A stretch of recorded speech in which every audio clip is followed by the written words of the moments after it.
తెలంగాణలో 10 ఏళ్ల తర్వాత కాంగ్రెస్ ప్రభుత్వం అధికారంలోకి వచ్చింది.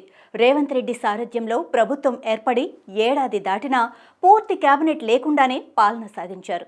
రాష్ట్రానికి హోంమంత్రి, విద్యాశాఖ మంత్రితో పాటు పలు కీలక శాఖలు లేకపోవటం, ఇంకా 6 పదవులు ఖాళీగా ఉండటంతో మంత్రివర్గ విస్తరణ రేపు మాపు అంటూ కాలయాపన జరుగుతోంది. తెలంగాణలో కాంగ్రెస్ ప్రభుత్వ పాలనకు ఏడాది పూర్తవగా కీలక శాఖలకు మంత్రులు లేకుండానే పాలన సాగింది. 18 మంత్రి పదవులకు గాను ప్రస్తుతం 12 పదవులే భర్తీ అవ్వగా మరో 6 శాఖలు ఖాళీగా ఉన్నాయి. కీలకమైన హోం, విద్యాశాఖలు సీఎం వద్దే ఉండటంతో కేబినెట్ విస్తరణ కోసం సీఎం, డిప్యూటీ సీఎం పలుమార్లు అధిష్టానం అనుమతి కోరారు.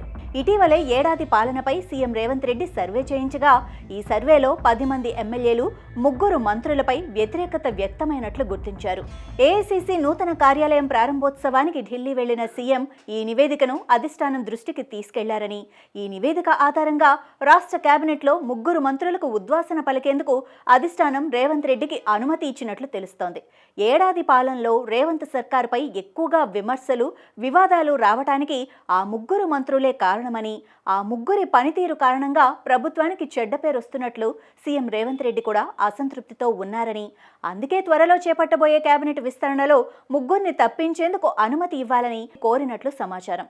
కేబినెట్ నుంచి తప్పించాలనుకుంటున్న 3 మంత్రులకు ఇప్పటి వరకు తమ శాఖలపై పట్టు సాధించలేదని, ఇతర విషయాల్లో జోక్యం చేసుకుంటూ అనవసర వివాదాలకు కారణమవుతున్నారని, అధిష్టానం గ్రీన్ సిగ్నల్ రావడంతో వారిని తప్పించడం ఖాయమైందని తెలుస్తోంది.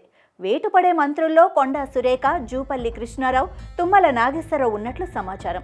అయితే ఈ 3 తొలగించడం వలన పార్టీకి ఏమైనా ఇబ్బందులు వస్తాయా, కేడర్ ఏమైనా వ్యతిరేకించే అవకాశం ఉందా అన్న విషయాలపై ఇప్పటికే సీఎం రేవంత్ సర్వే నిర్వహించినట్లు, పార్టీకి ప్రభుత్వానికి చెడ్డ పేరు తెస్తున్న వారిని తొలగించటమే మంచిది అన్న అభిప్రాయం కేడర్లోనూ వ్యక్తమైనట్లు సమాచారం. కాంగ్రెస్ ప్రభుత్వంలో అత్యంత వివాదాస్పద మంత్రిగా కొండా సురేఖ పేరు తెచ్చుకున్నారు. మొదటి నుంచి ఆమె వ్యవహార శైలి దురుసుగానే ఉండటం, విపక్ష నేతలపై ఆమె చేస్తున్న విమర్శలు, సినీ నటుడు నాగార్జున కుటుంబంపై చేసిన విమర్శలు, కేటీఆర్పై చేసిన విమర్శలు తీవ్ర దుమారాన్ని రేపాయి. ప్రజల్లో కూడా ఆమెపై తీవ్ర వ్యతిరేకత ఉందని, ఇక ఉమ్మడి వరంగల్ జిల్లా రాజకీయాల్లో కొండా సురేఖ అతి జోక్యం కారణంగా ఎమ్మెల్యేలు, నాయకులు ఇబ్బంది పడుతున్నట్లు ఫిర్యాదులు రావడంతో ఆమెను తప్పించాలన్న నిర్ణయానికి సీఎం రేవంత్ రెడ్డి వచ్చారని తెలుస్తోంది. అసెంబ్లీ ఎన్నికలకు ముందు పొంగులేటి శ్రీనివాసరెడ్డితో కలిసి కాంగ్రెస్లో చేరిన మరో సీనియర్ నేత జూపల్లి కృష్ణారావు సీనియర్ ఎమ్మెల్యే హోదాలో ఆయనకు మంత్రి పదవి దక్కింది. కానీ ఆయన ఆశించిన మేరకు పనిచేయటం లేదని, ఏడాదిగా తన శాఖపై పట్టు సాధించలేకపోయారన్న విమర్శలు ఉన్నాయి. ఉమ్మడి మహబూబ్ నగర్ జిల్లాలోని ఎమ్మెల్యేలతో కూడా జూపల్లి సమన్వయం చేసుకోలేకపోతున్నారని, ఆయన వైఖరిపై జిల్లా నాయకులు అసంతృప్తితో ఉన్నారని సమాచారం. ఇటీవల యూబీ గ్రూప్ తెలంగాణ నుంచి కింగ్ ఫిషర్ బీర్లను ఉపసంహరించుకున్న వ్యవహారాన్ని సరిగ్గా డీల్ చేయలేదని సీఎం రేవంత్ రెడ్డి భావిస్తున్నారని తెలుస్తోంది. ఇక ఖమ్మం జిల్లా నుంచి సీనియర్ నేత హోదాలో మంత్రి పదవి దక్కించుకున్న మరో నేత తుమ్మల నాగేశ్వరరావు. ఆయనకు గతంలో మంత్రిగా పనిచేసిన అనుభవం ఉన్నా ప్రస్తుతం తన శాఖపై పట్టు సాధించలేదన్న విమర్శలు ఉన్నాయి. తరచూ వివాదాలకు కారణమవుతున్నారు.